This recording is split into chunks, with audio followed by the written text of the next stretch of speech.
the book summaries module of the CS Research course, and in this lecture we're going to discuss the summary of the book called Dead Aid, Why Aid is Not Working and How There is a Better Way for Africa.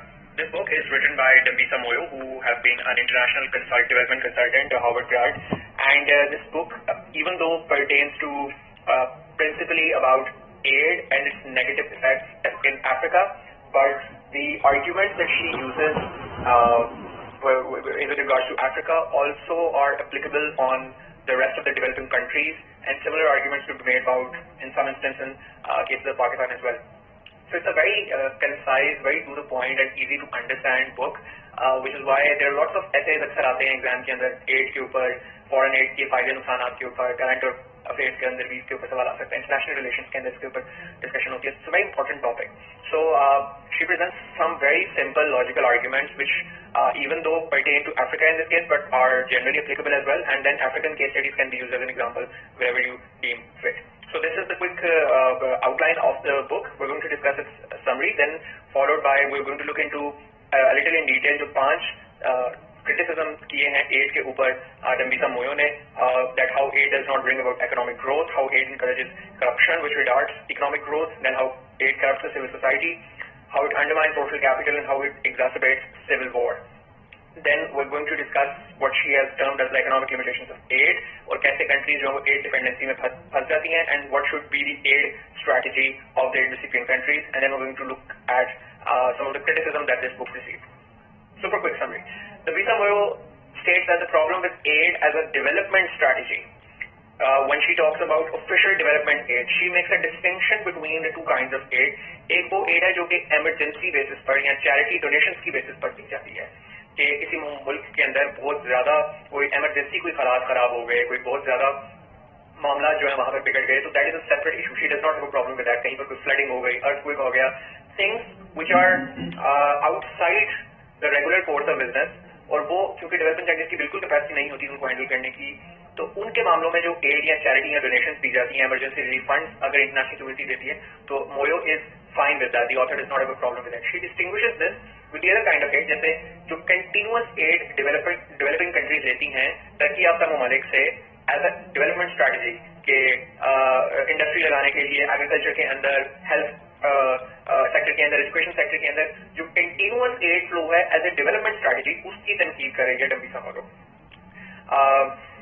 So what she does was that the Green Revolution in India, or the interventions in South Korea, or the aid interventions to the Marshall Plan have worked because they were finite and sharp, as opposed to the open-ended commitments that we see in Africa, where governments start to view aid as a permanent income and therefore do not seek alternate ways of financing economic development.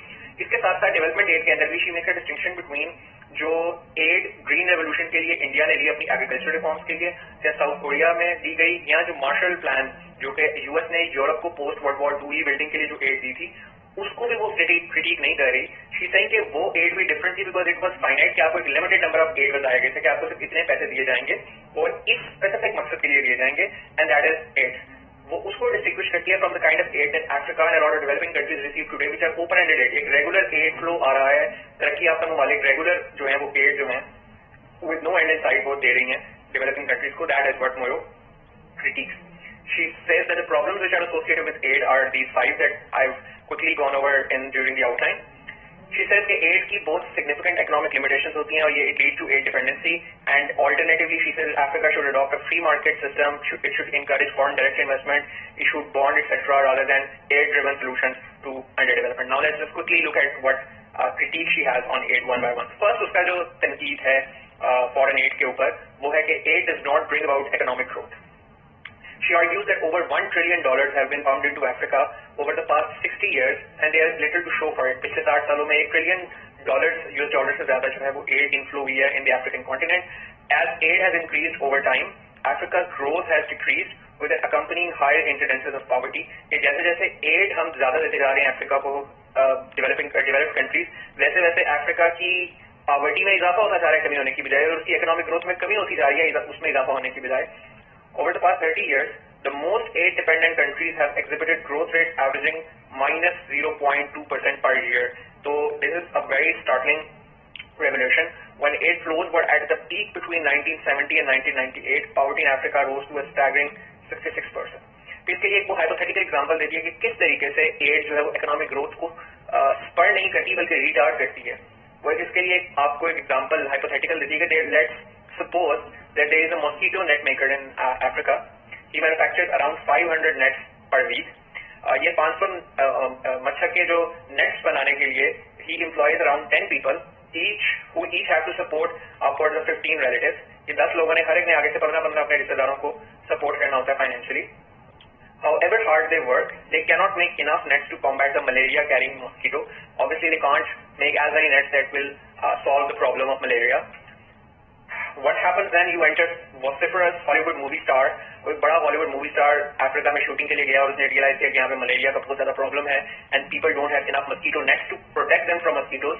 So what he does, he rallies the masses and he goes western governments and businessmen to collect and spend 100,000 mosquito nets to the affected region at cost of $1 million. The nets arrive, the nets are distributed and a good deed is considered to be done. अब क्या हुआ कि अब market में, Africa की market में जहां पर मलेरिया कॉमन है, वहां पर मार्केट जो है वो फॉरेन नेट से it has been flooded. Now it has all of those foreign nets. However और मस्कीटो नेट जिसकी हमने पहले बात की थी, जो लोकल मैन्युफैक्चरर था मस्कीटो नेट का, he is driven out of business because now वो जो बेच रहा था नेट्स अब वो कोई खरीदेगा नहीं क्योंकि मुफ्त के नेट्स बाहर से अमेरिका से अब आ रहे हैं। So people are now getting those free nets, so they don't need to buy the nets from the local manufacturer and the local manufacturer goes out of business and consequently his 10 workers can no longer support their dependents as well. Now he says कि ठीक है, ये भी एक let's just say that even that is a collateral loss you're ready to bear. But imagine what happens 5 years down the line when the mosquito nets are torn and beyond repair. We have now mosquito nets and no local industry to build anymore. The long term effect, तो ये वो example देती है कि 5 साल बाद अगर दोबारा से हमें mosquito nets की जरूरत है, that Hollywood movie star and that support has now gone away and but you don't have local industry to fill that gap. She says that this is what happens in almost all of aid injected development practice. She says the long-term effect of the aid injection has been to decimate the local economy and make the local population dependent on foreign aid from abroad. A direct consequence of aid-driven interventions has been a dramatic descent into poverty. Second criticism that she does is that aid encourages corruption, which in turn retards economic growth. She says that if the world has one image of African statesmen, it is one of rank corruption on a stupendous scale. One of the best examples of this is Mobutu, who is estimated to have looted Congo to the tune of $5 billion.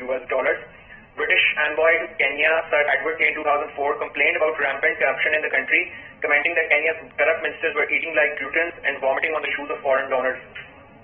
At least, according to a lot of reports, 25% of World Bank aid is misused. One of the worst examples is in Uganda in the 1990s, where it is estimated that only 20% of government spending on education actually made it to local primary schools. With aid's help, corruption fosters corruption.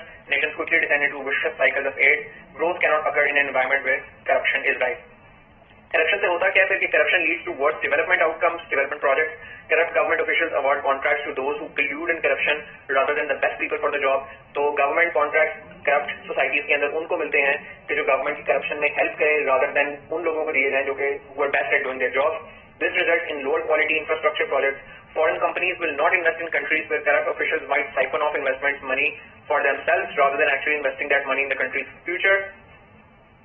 Add is corrosive, तो क्या होता है कि फिर foreign companies भी ऐसे ममालिक में नहीं आती, फॉरेन डायरेक्ट इन्वेस्टमेंट नहीं आती, फॉरेन कंट्रीज एस्टैब्लिश नहीं होती बिकॉज दे नो कि यहाँ पर corrupt officials might just siphon off their investment rather than actually investing in country, तो इसीलिए वो इकोनॉमिक ग्रोथ नहीं हो पाती ऐसे एनवायरमेंट में. Aid is also corrosive in that it encourages exceptionally talented people to become unprincipled, putting their efforts into attracting and siphoning off aid rather than focusing on good politicians or entrepreneurs. क्योंकि ऐसे माहौल में survive करने के लिए फिर आपको अपनी जो स्किल्स हैं वो भी इसी तरह के मामलों के अंदर लगाने पड़ेंगे. So you waste that talent in your society as well. Third is that aid corrupts civil society. She argues that Africa needs a middle class which trusts each other in order for the development to occur. Trust again is a very important component for economic growth. इसके ऊपर बल्कि पूरी किताब Francis Fukuyama ने लिखी trust, in which she argues that how trust in society is a very important cultural component for a development of modern industrial capitalist economy. Because otherwise, if you don't have an element of trust, people will always keep family businesses or small scale businesses. They will never go out and take risks, make partnerships with other individuals, which would then lead to growth. The problem, she argues, is that in aid environments, governments are more interested in lining their own pockets rather than encouraging entrepreneurs. The middle class cannot expand until it reaches that critical mass which leads to sustained growth. Criticism number 4 is that aid undermines social capital. In an aid-dependent environment, there is no need for you to trust your neighbor and no need for your neighbor to trust you. Foreign aid weakens social capital by thwarting accountability mechanisms, encouraging rent-seeking behavior, siphoning off scarce talent from employment positions, and removing pressures to reform inefficient policies and institutions. Basically, aid-dependent environment में ये होता है कि आपके पास कोई government के पास incentive नहीं है अपने इदारों को ठीक करने का, because you know that you don't have to fix your taxation system, because bare minimum मुल्क को चलाने के लिए पैसे तो आपको बाहर से मिल जाएंगे. तो जब आपको बाहर से पैसे मिल जाएंगे तो you don't need to fix your own tax regime. इसको अगर आप माइक्रो स्केल पे देखें, so what she basically saying कि if you are an individual who has money problems because you are not managing your resources well, because you are not working hard, because आप अपना skill से develop नहीं कर रहे, अपनी education improve नहीं कर रहे, then that is why you are poor. Now imagine if you keep getting a bare minimum amount of money from your parents or some relative or somebody who is constantly giving you bare minimum to eat and survive and do the basic things in life. तो आपके पास कोई incentive ही नहीं होगा कि मैं जो गलत चीजों पे पैसे खर्च कर रहा हूँ उसको कट डाउन करूँ, यहाँ अपने स्किल सेट को इम्प्रूव करूँ ताकि मुझे अच्छी नौकरी मिले and I can sustain myself, because you are already getting what you want from life from somebody else. उसी को अगर आप scale on a country scale apply करें, that is what she argues in this critique. Fifth criticism is that aid foments civil wars. She argues that there are 3 fundamental truths about conflict today that we know. Conflict के मुतालिक 3 बुनियादी बातें. First, they are mostly born out of competition for control of resources. They are predominantly a feature of poorer economies, and they are increasingly internal conflicts. This is why foreign aid foments conflict. The prospect of seizing power and gaining access to unlimited aid wealth is irresistible, and thus aid foments civil war. Then she argues that there are some economic limitations posed by aid. First is that aid reduces savings and investment. तो मुल्क जो है वो अपनी savings और investment में उसके पास again कोई इंसेंटिव नहीं होगा सेविंग्स का और इन्वेस्टमेंट का, बिकॉज उसको फॉरेन एड मिलनी है, so they don't have that pressure to reform themselves. Aid जो है वो इन्फ्लेशन कॉज कर सकती है मुल्क के अंदर. Aid can choke off the export sector. This is the Dutch disease idea which I will explain अभी. Aid causes bottleneck due to low absorption capacity.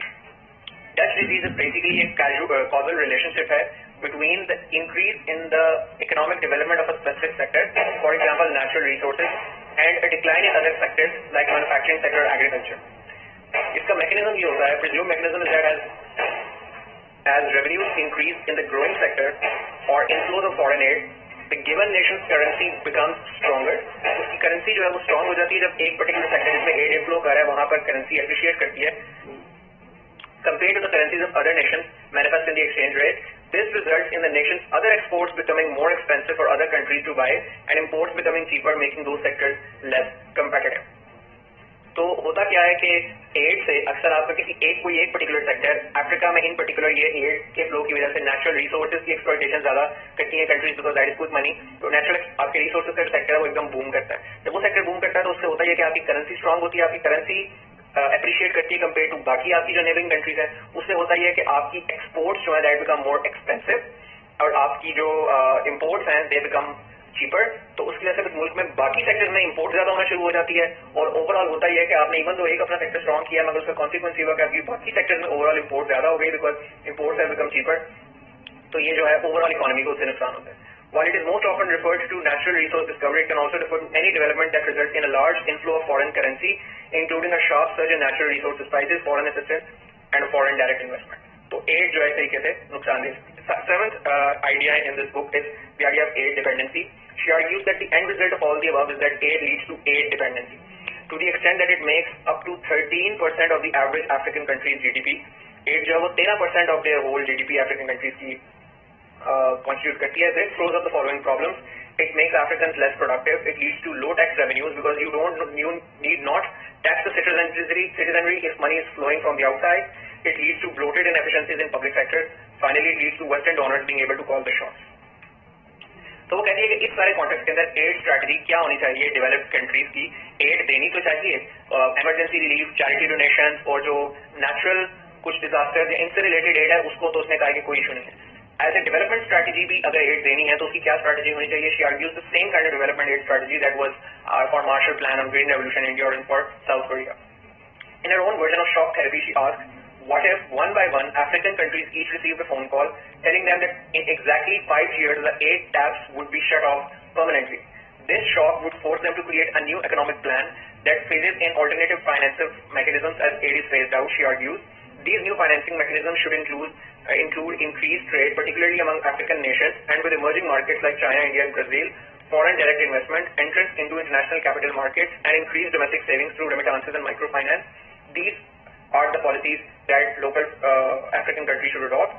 The end goal is to phase reliance on aid down to 5% or less within 5 years. Thus, there is a need for a finite, transparent exit strategy. So she basically argues that Africa should adopt free market, जो हमने पहले discuss किए हैं कि it should encourage FDI, it should issue bonds, increase domestic savings, and enter into international capital markets rather than aid-driven solutions to underdeveloped. इस किताब की जो मुख्तलिफ mixed reviews, the critique that she received was that she uses statistics to show correlation as confounds correlation with causation. इसकी एक बहुत simple मिसाल आपको ये देता हूँ causation और correlation fallacy की कि कोरिलेशन का मतलब है दो चीजों का आपस में ताल्लुक नजर आ रहा है और कॉजेशन का मतलब है कि एक चीज दूसरी चीज को कॉज कर रही है. For example correlation causation fallacy ये होगी कि as I am growing older, the temperatures of the world is increasing, therefore I am causing climate change. अब ये कोरिलेशन तो है, there is a correlation between me growing older and climates of the world getting warmer. एक correlation exist करता है, मेरी as भी ज्यादा हो रही है और ऐसा ऐसा दुनिया का टेम्परेचर भी जो है बढ़ रहा है, बट ये कॉजेशन नहीं है इन दोनों में. मेरा एज का इंक्रीज करना दुनिया में ग्लोबल वार्मिंग नहीं कॉज करे. So this is correlation causation fallacy के अक्सर औकात दो ट्रेंड्स जो एक साथ चल रहे होते हैं वो अक्सर कोरिलेट कर रहे होते हैं, मगर एनालिस्ट अक्सर उस कोरिलेशन को कॉजेशन समझ के बैठ जाते हैं. तो जो क्रिटिक्स हैं वो ये आर्ग्यू करते हैं कि increase in aid and poverty and a lot of other problems associated in Africa, they are correlated, but it doesn't mean that aid is something that is causing the other. Aid is causing poverty and underdevelopment. They argue कि इसका counterfactual ये भी हो सकता है कि in the absence of aid, शायद aid ने इस लेवल पर रखा, अगर aid ना होती तो इससे भी कहीं गुना ज्यादा poverty हो गई होती अब तक, इससे भी कहीं गुना ज्यादा underdevelopment हो गई होती. So they argue that she uses statistics to show correlations between a high level of aid receipts and poor economic growth, and then attempts to employ causality that aid causes poor growth, thus conflating correlation with causation. She does this by using emotive, highly selective, anecdotal and even hypothetical evidence to back up her assertions. Book के अंदर वो एक hypothetical country भी जो है वो imagine करती है जिसका नाम रखती है टोंगो, जिसकी वो पूरे कैरेक्टरिस्टिक्स एक्सप्लेन करती है और उस पर अपना थीसिस अप्लाई करती है. So she is using less factual information but more emotions and selective application of data और केस स्टडीज को यूज करते हुए और एनेक्डोट्स को यूज करते हुए अपने पॉइंट को एक्सप्लेन करने की कोशिश कर रही है. So they argue that it is implied causality because she never actually uses the word cause, but the reader is left with the impression that this is what she is driving at. The end result for the less informed reader is that they are stuck with a number of easy to understand memorable case studies that imply that aid causes poverty. So some people argue that it could be just an overt attempt to promote a neoliberal anti-aid agenda. एक neoliberal international agenda के अंदर ये भी है कि aid कम से कम जो है वो डेवलपिंग कंट्रीज को दी जाए because free markets ज़्यादा से ज़्यादा हों, because इस neoliberal मॉडल का ज़्यादा फायदा अगेन डेवलप्ड कंट्रीज को ही होता है. There have been some very real and meaningful results of foreign aid. A lot of people argue what are those results of the foreign aid? कि foreign aid ने किस तरीके से डेवलपिंग कंट्रीज को फायदा पहुंचाया, which is the counterpoint to the thesis of Dambisa Moyo. This is something that we will also discuss in another book review, but for a quick review for yourself, Bill Gates ने इसके ऊपर खुद एक article लिखा था because there was a spat between Dambisa Moyo and Bill Gates himself. But Charles केनी की जो बुक है Getting Better, उसके ऊपर बिल गेट्स ने एक आर्टिकल लिखा था. I suggest you guys to read that as well to see these two different viewpoints, and then you can obviously you will have a better information and understanding and can use both information according to whatever the question or essay comes up on props of an exam. इसको हम एक separate book review के तौर पर भी cover करेंगे. कुछ bonus videos हैं इसके ऊपर. Why Africa still in poverty, इसके ऊपर भी जो अभी तक हमने एड रिलेटेड इश्यूज डिस्कस किए हैं वो इस वीडियो के अंदर डिस्कस हुए हैं. बट एंड ऑल्सो डम्बिसो मोयो की एक और Ted talk on China which does not directly relate to this subject but would be a good source of information on another important subject. So hope this was helpful. I'll see you guys next time.